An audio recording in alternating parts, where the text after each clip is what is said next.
I'm here at Culture Collision Card Show in Atlanta, Georgia, and I'm going to be talking about how to negotiate properly at a card show. I'll be talking to dealers, card show attendees, and getting you all the most important etiquette, tips, and tricks. Let's get inside. All right, I got to start out here with my guy Tyler, Cards HQ. You know we got to start here. Now, Tyler, I'm doing a video on negotiating, and the first question I have for you is what's a pet peeve when somebody comes up as a dealer, if somebody's coming up to buy or they want to sell you their cards, either way, what's something that just you wish they would stop doing? I would say when people are buying, I feel like some people aren't really that straightforward. Like if there's a sticker at 280, be like, oh, what's your best on this, whatever. I would just say just make an offer. Yeah. Because I mean, at the end of the day, people are trying to sell. Obviously, the cards are in the showcase for a reason. And then when we're buying, I'd say some of the people are kind of not that organized, as far as stuff in their Zion case and stuff like that. They would hand you a stack and be like, oh, that one's actually not for sale. I feel like being more prepared or doing your due diligence before the show, especially just because prices change every day. Just try to go to as many shows as you can. Because I was just talking about it with him, we've been all across the country even the past 6 weeks, and there's people that have been in San Diego, LA, and now we're back here at home in Atlanta. So I'd say your network is kind of your net worth. If the show isn't the best, but there's still maybe 5-10 people that you know at the show, it could still turn into something good. And just not being afraid to talk to vendors or even customers, because a lot of customers don't really set up, but they travel also. So I would just say stuff like that. Just being prepared to buy, sell, and also talk to people and just get to know people, because at the end of the day, a lot of these people travel, and you'll still see them at all these different shows. Awesome. Appreciate it, man. Thanks, dude. I love one half of this shirt. The other half, I know, I see the name. This half of this shirt, and the other half. The other half, not so much? Yeah. You from Michigan originally? My family is. Oh, cool. Yeah. You live in the area? I live in Atlanta. Oh, nice. All right, guys, I'm here with Dom. His shirt caught my eye because I love this half of it. You know, I'm a big Lions fan. The other half, well, maybe not so much for me as a Michigan State, Notre Dame guy, but the back says Hutchinson, so he's representing my home state. He's got family from there. This is Dom, and Dom, I'm making a video on negotiating at shows, so I want to tell people, give them some tips. When you're walking up to a dealer, you see a card that you're interested in, what's your approach? How do you make sure you can get the deal done, but also get the best value? So, first, I really just have to check the comps first, really, and then after that, if it seems like a good deal, just start talking to the guy, see how it goes. I mean, trade value, cash value, see what he's at on both, and then try to work a deal from there. All right, so what if he's $50 over on a $250 card, and he's not really budging? Yeah. What do you do from there? From there, I mean, sometimes you have to bite what he has. If you really want the card, then grab it. But if not, then you know what comps are, just hold your ground, really. Now, I see you have a box of stuff. Yeah. Is this because you're trying to maybe do cash and trade or that type of thing? Yeah, I'm trying to trade up right now. I have some cash on me just to trade up. Cool. Yeah, so that's one tactic that a lot of people use. Bring some stuff maybe you're not as attached to and try to get a cash plus trade deal done too. That can help give you a lot more leverage. A lot of dealers are willing to do that as opposed to just trade outright a lot of times. So, all right, cool. Good tips, Dom. I appreciate it, man. Go Lions. Appreciate it. Falcons. Yeah, you're Falcons. All right, I'm here with Colton and Leanne. They're set up here. You guys are local or? Charlotte. Charlotte. Yeah. Okay, cool. So yeah. you made the trip down. And Colton, I'm making a video on negotiation. You're set up as a dealer. Yep. So first thing is, what are some pet peeves? If I walk up to your booth, what's something that I would say or do that would just rub you the wrong way? I think a big pet peeve is probably showing comps, the lowest comp only every single time. Yes, the old lowest comp trick. And it's okay, this one sold for 100, this one sold for 120. Well, then, 5 more might have sold for 175 or 200. Yeah. It's nice to keep it fair, try to find an easy medium. Yeah. And Now, how do you when you see a card? Let's say it's something very liquid that either sells maybe 5, 6, 7 times a week. Do you look more at a 7-day average, or how do you price your stuff? What's your approach to that? Yeah, if it's depending on what it is, a liquid card, for me, I'm trying to go off of what it recently sold for. Yeah. Because for example, there's a Kobe here that 2 weeks ago this card was going for $600-700. Yeah. A week later, it's up to $900. The last sale for this card was $1,300. Okay. So it's kind of when stuff starts going up like that, you get a little nervous on where does it stop, or where does it bottom out. So, yeah. Awesome. Yeah. Okay, and then if anybody else thinking about being a dealer, like, or just other dealers at the show, what do you think is good etiquette from your side of the table for them? Just respect them. You know, some people take more time at your booth than you maybe want, but just give them a chance to look at everything, give them fair prices, and just show them respect, and they'll respect you. Awesome. So, all right, last question. Where do I get this shirt? This is her shirt. She found this on the Great and Wonderful eBay. I'm just kidding. Yeah, I know. She's good to me. But yeah, so she got this on eBay about a year ago. Very cool. But yeah, man. Awesome. I appreciate it, Colton. Yeah, Thanks, sweet. man. Thanks. Hey. All right, I'm here with Vinny. Vinny's actually one of the guys at Cards HQ. He works there, and I'm making a video on negotiation. And it's two ideas here. One, just how to do it effectively, but two, how to do it respectfully. So as somebody at a show buying sports cards, what's your approach to walking up to a dealer to make sure that you can get a deal done? Well, the first thing, you always got to like introduce yourself, I think. You know, it's one thing when you're just like kind of lurking, but I always like to say like, hey, how you doing? You know, make small talk with them first, just to get that like repertoire in. And then I guess it's really just finding the card that you like. I picked up a couple things for my collection today, and it's really just the small talk, making a connection with the person, you know, paying what you think is fair, depending on what the market is doing or what recent sales have done. Like, I always personally, I try to pay like somewhat fair. The stuff I'm buying for me is I'm not really trying to flip it or anything. Sure. I bought some Michael Vicks today. I'm a big Vic guy. Oh, cool. Some Roddy Whites. But yeah, it's really just making the small connection, I think, is probably the most important thing. Yeah. Versus just like, hey, I want this card. You know, it's like. What do you do if a card, let's say, sold recently for like $250, and that's kind of the general trend too? It's not like a fluke outlier, and the dealer has it at like 400. Do you even entertain that at that point? I don't. I don't either. I don't. I just, it's tough. Like, and I think it's kind of a stigma in the hobby where like people sticker things that like, oh, he's stickering at 200% or you know, like, and I think that happens a lot at like big shows. Like the National is known for that. I went last year before I worked for HQ, and like I think I bought one card when I was there, but it's really just there for the experience. That was the first National I went to. Okay. But yeah, just like when you, that's another thing too that helps is like when people have their stuff stickered, like you can kind of get an idea of like how they are pricing their stuff, or like maybe they overpaid on it and are trying to recoup some of their losses. Yeah. But yeah, I usually just kind of ignore that specific. Okay, awesome. But hey, Vinny, good to see you, of course, man. Good to see you, Appreciate it. man. Yeah. All right, I'm here with Short Print Showcase. So this is Neve, and Neve, I'm making this negotiation video, and the goal is to try to educate the audience of this video on just respectful negotiation, those types of things. So my first question is, what's something a card show attendee, a buyer might do, walk up and do that you wish they would just stop doing? Something that's maybe disrespectful, a pet peeve, along those lines. The first thing that comes to my mind, and I think, you know, I've seen some videos where people can relate, is mystery boxes. Okay. Also, trade-up challenges. Trade-up challenges. You know, when I see a really young person, you know, maybe 4 or 5-year-old, I have twin 4-year-olds. Yeah.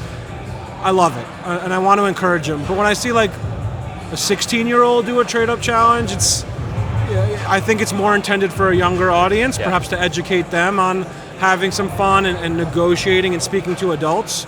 But it's a little more of a pet peeve when you see some older individuals participating in the notion of it. The trade-up challenges are tricky. The intention's good, I think, but all of a sudden you're at this show and you've got kid after kid of all different ages coming up, and they're just basically asking you to do a giveaway to them. It's like, well, I'd love to help you out and support you as much as I can, but I've seen dealers in videos go like, I'm trying to trade up. So, you know, it just depends on the attitude or how well you're doing maybe at the show. Yes, but I think there's a 10-year-old cutoff. Yeah, like okay. once, you know, 10-year-old I'm cutoff. not going to ask how old you are, but if you look 40, probably going to pass on the trade-up Yeah, challenge. cool.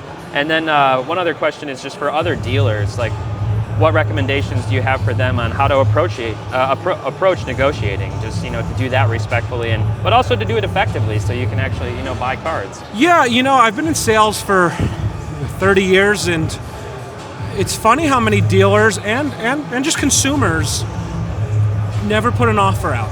They see a number and they walk away, or they hear a number and all walk away, or maybe just feel even uncomfortable having the conversation and getting outside of that aura of discomfort and just have a conversation. Yeah. Just talk about what you're thinking, and perhaps we're very aligned on what you're thinking, and we can probably get to where you want to be, both as a dealer and a consumer, so that both parties are happy. But I think people often have the little bit of a stigma of getting outside of their comfort zone and having a conversation like we're having right now, Tyler. Yeah, that's awesome. I appreciate the tips. Yeah. Thanks so much, Neve. Thank you It's good so to meet much. you. Appreciate you. Thank you.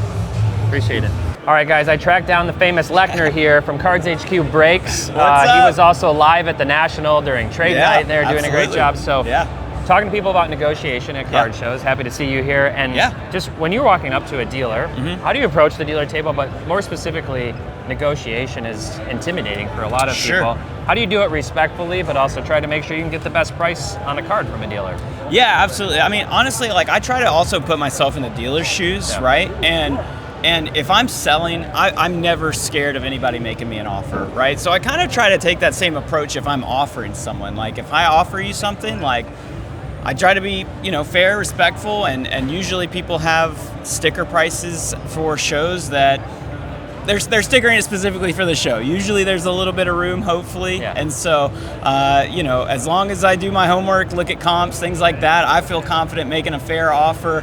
But I also try to keep in mind, like, I've got a number I want to be at. If we can't get there, that's perfectly fine. But at the end of the day, like we can act like adults. We can have a fair conversation, a respectful conversation. And if I'm not where you want to be and you're not where I want to be, that's okay too. But like I said, I'm never scared of an offer. Hopefully a dealer's never scared of an offer too. And at the end of the day, let's just be fair and respectful. You said something that, as a phrase I actually really like, which is like, maybe you're in the dance, right? You're kind of playing the, could you do 100, could you do 60, could you do 90?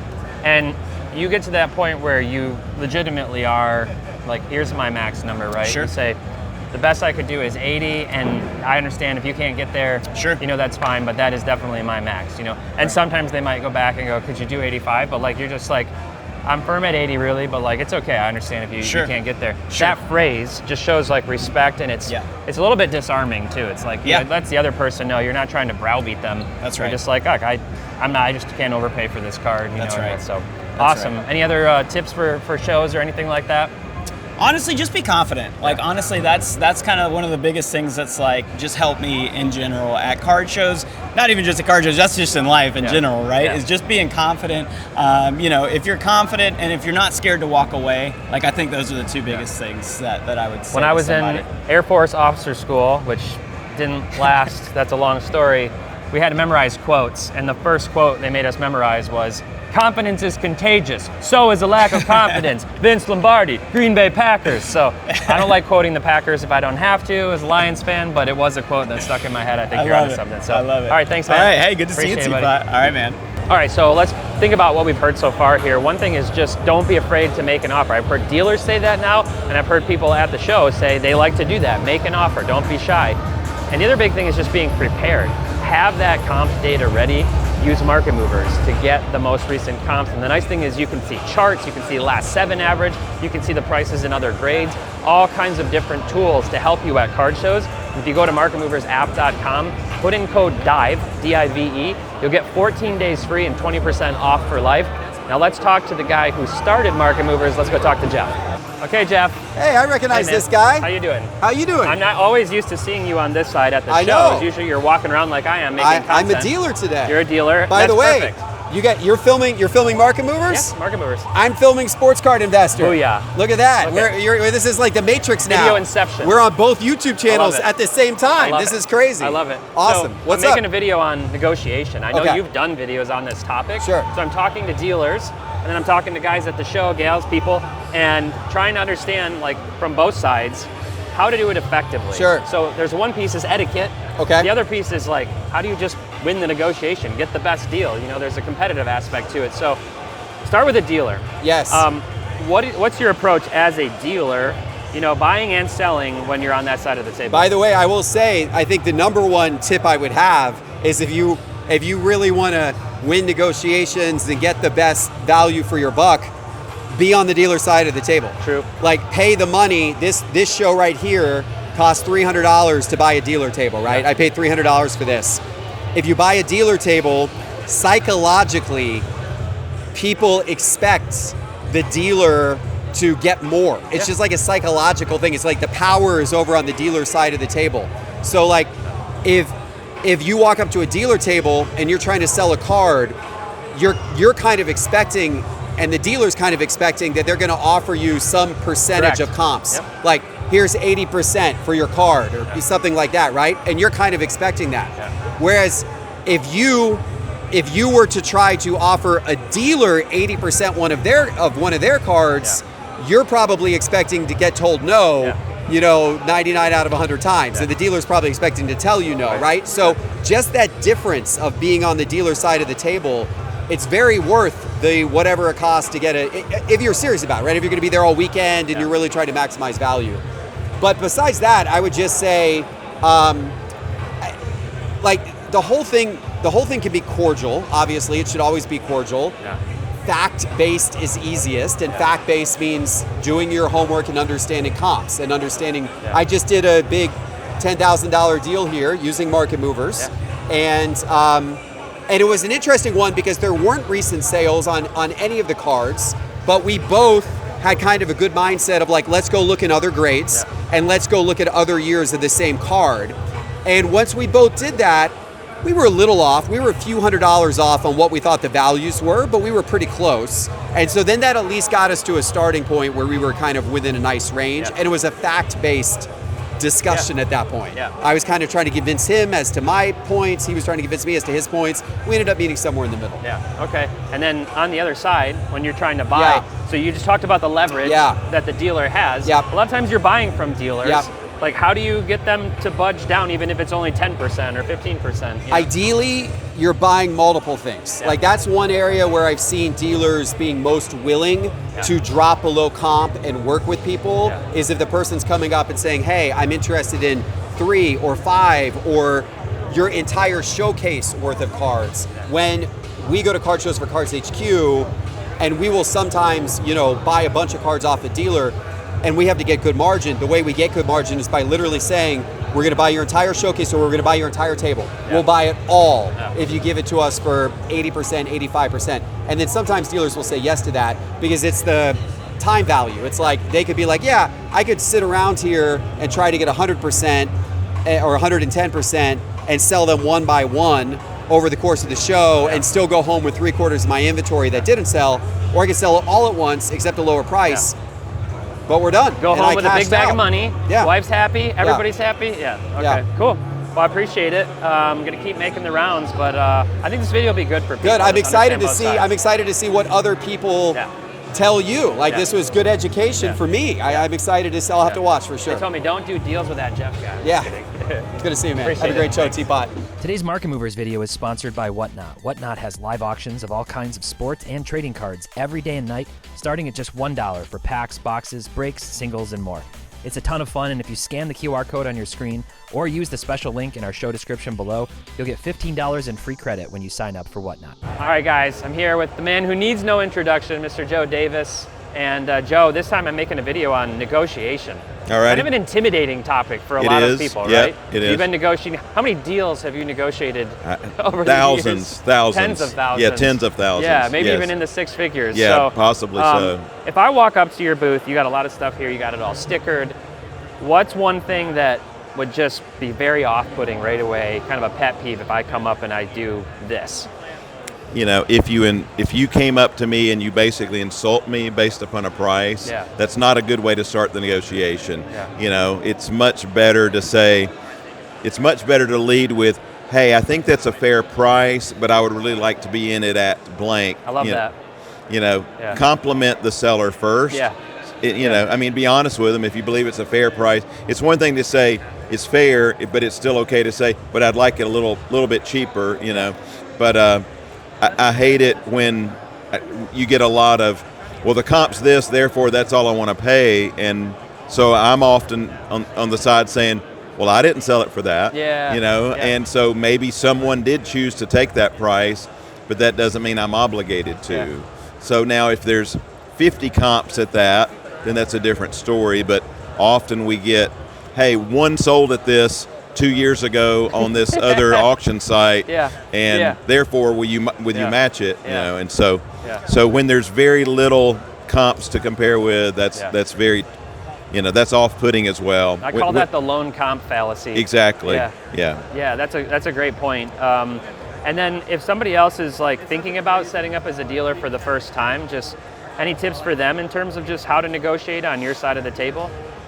Well, if you're the seller, the first thing I always recommend is actually have a price on your cards. Thank you. Because often the buyer feels intimidated because they think you're trying to measure what they're willing to pay when you don't have a price on it.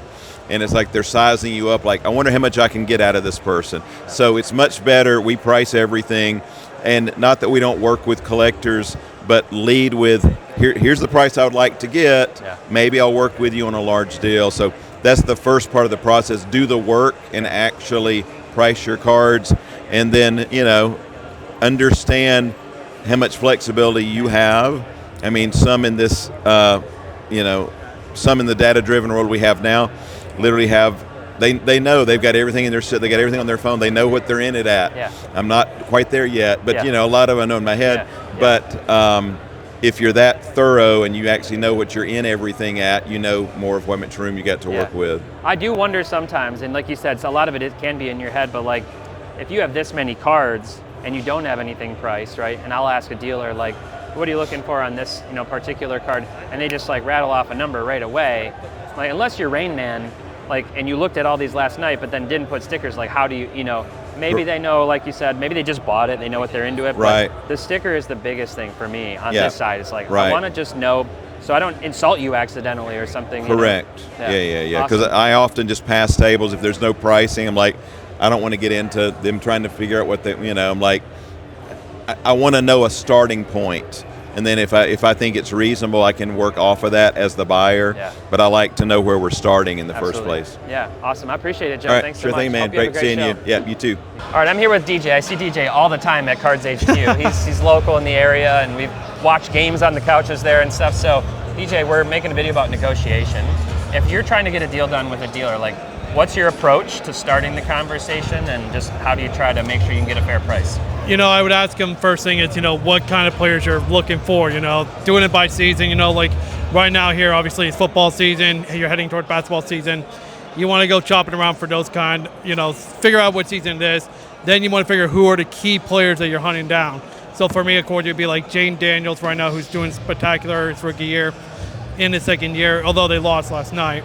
Josh Allen's a good one, you're hunting down for Mahomes because he's arguably up there as getting to be that GOAT status. Yeah. And then as you get toward basketball, you're looking for like Victor Wembanyama because he's coming after an injury, could rebound, and then you're looking for like Steph Curry and LeBron. So you're looking for deals like what the price range is, if it's affordable, if it's graded, how do you find those graded cards? If it's Jim and Tim, what are they asking for? If it's around 200, 300, you're finding ones that are going to go up and increase along the way in about a month or so. Okay, so you're going to have a strategy about which players you're looking for. Right. And then let's say you find one of those cards at the booth, $300, and maybe you see, you're looking at comps and you see that it sold for $260 recently.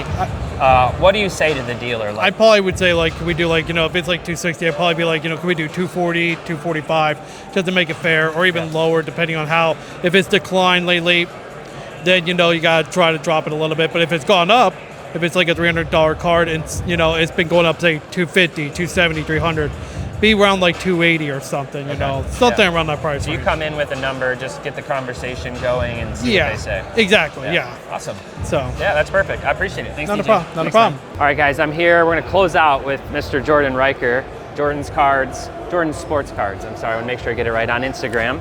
And Jordan's been a dealer for several years now. A lot of really nice high-end cards. And you and I have talked about this, Jordan, in the past. Like, when somebody walks up to your booth, give me like 2 or 3 pet peeves that are just like an instant turnoff as a dealer on that side of the table. So the first one that comes to mind is when someone opens a conversation with what's your best or what's your lowest. What's your best? We work really hard to price every single card before the shows. We work to price them fairly, so we're not coming way down on cards. Yeah. And so we price pretty much at or very close to value. And so we try to make it so it's not too daunting for someone to look at a card, see it's fairly priced, and make an offer close to that number. Yeah. And so if somebody already starts with what's your best, what's your lowest, that's a bit of a turn off, of a pet peeve for us. Okay, and what should they say? What's a good way to get the conversation started? I think, are you open to offers, or ask something about the card? Is that a 101, or something, inquiring about the card? Can you tell me something about it? Yeah. And if they know things about the card, then just, hey, I noticed that you have it stickered at 2,000. Would you consider 1,800? Yeah. I think just make a fair offer, and then I think the dialogue's a lot healthier from there. What's your reaction if they, let's say this Tom Brady kaboom's at 5,500. If they're like, would you take 3,500? What's your reaction to that? They gave you a number. Usually I would just say I appreciate the offer, but we'll have to pass. Okay. If the offer was 4,500 per se, and you're more in like the ballpark, then it more merits a conversation and a little bit of a negotiation. Yeah. But if you're going to be light years off of what the sticker is, I don't even know if we're close enough to negotiate. I like to compliment sellers' showcases and mean it. Not just say that to everybody, but when stuff catches my eye, obviously you got a lot of nice stuff. And then, especially if I'm interested in a specific card, like just say, hey, I really like this card, where'd you find that one? Or, just a little bit of conversation, goes a long way. Ask them, how long have you been a dealer? Just try to get a little bit of a conversation. Now, if they're swamped, I'm not trying to drag them into like a chit chat, how's the weather? But I just, like you said, a little bit of, not even flattery, just appreciation for what they've managed to acquire, I think goes a long way. Would you agree with that? I agree. I think just be polite, be conversational. Don't have to, talk to me for 2 minutes before you make an offer on a card. Yeah. But a quick comment and then an offer, or are you open to offers, or have you had offers on this card? I understand those are softer ways of sort of softening the blow a little bit versus what's your best, what's your lowest, or, looking at a card and saying, oh, his market's down, oh, he's injured, oh, it looks like the auto on that's kind of streaked. That's the first thing out of your mouth. Then I'm wondering, well, why are you interested in the card? Yeah. What if I were to just be like, smack your case and be like, come on, man, like, you got to work with me, really get into your face, I need room. Does that work for you? Does that feel pretty good? Not as much. Not as much. All right, last question. With other dealers, dealers buy from each other too, quite a bit at the shows. I saw you walking around. Everybody's trying to, get the right stuff for, especially if you've got a like very curated, showcase of cards. How do you approach that with another dealer? Because they're in it, this is their business, they're trying to make their money too. Like, how do you get deals done with other dealers? Assuming it's someone I don't know, I kind of approach it the same way I would anyone else. Okay. And just look at a card and ask one question about it, comment on it, one little thing, and then, make them an offer. Yeah, okay. So. All right, anything else? Any other tips? Any other trade secrets? Nothing. Trade secrets. Nothing that comes to mind. I think, look, as long as you're conversational, you're polite, you're friendly, you smile, I think that goes a long way. Awesome. Well, Jordan, I appreciate it. Good to see you as always, my friend. Thank you, Teapot. Yeah, see you. Appreciate you. All right, so we got a lot of great tips today, but I want to take it a step further and share some of my own observations of people who I've seen be very successful in negotiation. So other YouTube content creators. We talked to Jeff. I want to tell you my observations with Jeff. So there's kind of like negotiation personas, and none of them are right or wrong. When I see Jeff negotiate, he's obviously a big personality on camera, and he's very friendly when you meet him at shows, especially with kids and others. But when it comes to negotiation, he's very serious. He's very thoughtful, he's very pensive, he's very data-driven, he looks up the comps, he'll share what he sees in the comps. He wants to make sure, and he said that, like fact-driven, but he loves negotiating. He loves debating and hashing out ideas like we do on Cards on the Table, but he loves the negotiation process. And I know he loves to win the negotiation, even if it's that extra 5% to kind of get to that point. So unless you've got a card that he can't live without, in which case sometimes you can really get him, a lot of times he likes to try to make sure if there's like that 50-50 dividing line, he can just get a little bit higher. And it's just the game. It's the game of the negotiation. It's not a negative, malicious thing. He never wants to leave a negotiation with anybody feeling bad, and he has a lot of repeat customers on both sides. So that's what I see with Jeff. Another guy that comes to mind, another Wilson, Ty Wilson from Chasing Cardboard. Ty's persona is kindness. Very, very kind, very thoughtful. He says a lot of kind things about the other people. And you've seen his channel, Chasing Cardboard, probably. He's going to people's houses and looking at entire collections, sometimes literally houses full of cards and sealed boxes and tons of stuff. So when I think about Ty, he's very transparent about just where he needs to get to. He wants to make sure that they have realistic expectations. If he's buying $30, $40, $50, $100,000 collections at scale, and he's gonna tell them, hey, listen, in order to make this work for me and my time and the time capital that I'm gonna have to put into this, I'm gonna have to get to a number around this. You know, let's say he values the collection at 50K, he's probably gonna say something like 28 to 30,000 because he's buying everything in mass and has to piece it all out. So Ty's he strikes me as like that, like very thoughtful, very kind, and a lot of times he's trying to also help people out just to get the deal done. He drives around the country doing the road trips all over. He wants to make sure it's worth his time that he actually drove to somebody's house. So leaving empty-handed doesn't feel great either. All right, let's talk about Kyle from King of the Cards, I should say. And one thing I like about what Kyle does, he always express interest in the card. So somebody's like, hey, blah, blah, blah. And he's like, yeah, I like the card. Like, I'd love to get a deal done with you. Like, just says that. We just talked about that a few minutes ago with Jordan. And then what's really interesting is you'll hear a lot of negotiation tactics. Never be the first person to say a number, whether it's salary negotiation, car price negotiation, other things. They'll say, don't be the first person. Kyle a lot of times does make the first offer, but it's not an offer. He says, this is what I see the card is worth. This is what I believe the card is worth. So much like Jeff, he's centering it around the data points. And not legalistically, but just like, hey, this is what I'm seeing that it's worth. So obviously I'm gonna need to get to a number below that to make it work. So he'll start, and then he'll kind of say, this is what the price is. And then he'll say, so let's say this card is $4,000. I'd wanna be at 3,000, 3K. And if the seller pushes back at all and just says, nah, there's no way I can get to 3K, he then makes them make the offer by saying, well, what could you get to? That's like a phrase. If you go watch his YouTube shorts, you'll see, well, what could you get to? And he's very just calm, and he's also kind of just a little bit disarming, just kind of like very, very frank, very not intimidating. And then if they come back at like 3,800, he'll come back at like 3,200, and ultimately to do the song and dance into the middle somewhere, 3,400 to 3,600 depending. But that's sort of his approach, which is different than a lot of people. And then the last one that I like to watch, and he's got a different style, is Ryan from Card Collector 2, who obviously has made tons of videos of him negotiating card deals. And Ryan, much like what Jeff was saying earlier, he does a lot of the bulk deals. Obviously he is a dealer, but he'll walk around at the shows and buy things. What he does is, he's got kind of an interesting delivery. He'll almost act like a little strained, like a little like, I don't know if I can get to that card or that price, he's interested.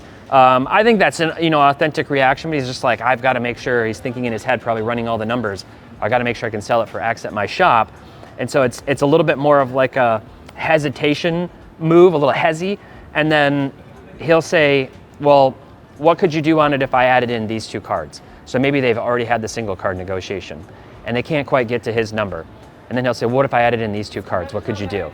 And then the deal, oh, okay, well, now if I was just telling you I'd do 85% on this card, then I guess would I do 85 on these? Could I come down at all? He'll get like 2 or 3 cards into the deal, agree on a price, and then he'll go, okay, cool. What if I wanted to add some of this other stuff? And he just keeps layering in until, before maybe the other person knows it, the dealer knows it, he's kind of gotten them down to his original percentage point with the deal. And again, it's not malicious. They get to a point where both parties shake hand, very happy. He's got a lot of repeat customers, but that's another approach to sort of layer in and kind of keep the target moving throughout the deal over time. So those are some of the people that stand out to me. I would like to know from you down below, what are some of your tips for getting the best value on a card if you're at a show, or if you're a dealer, what tips do you have, especially around etiquette and pet peeves? Let me know in the show notes down below. Go check out Market Movers, marketmoversapp.com. Use promo code DIVE for 20% off and 14 days free. And other than that, until next time, happy investing, keep on collecting, and make sure to have fun.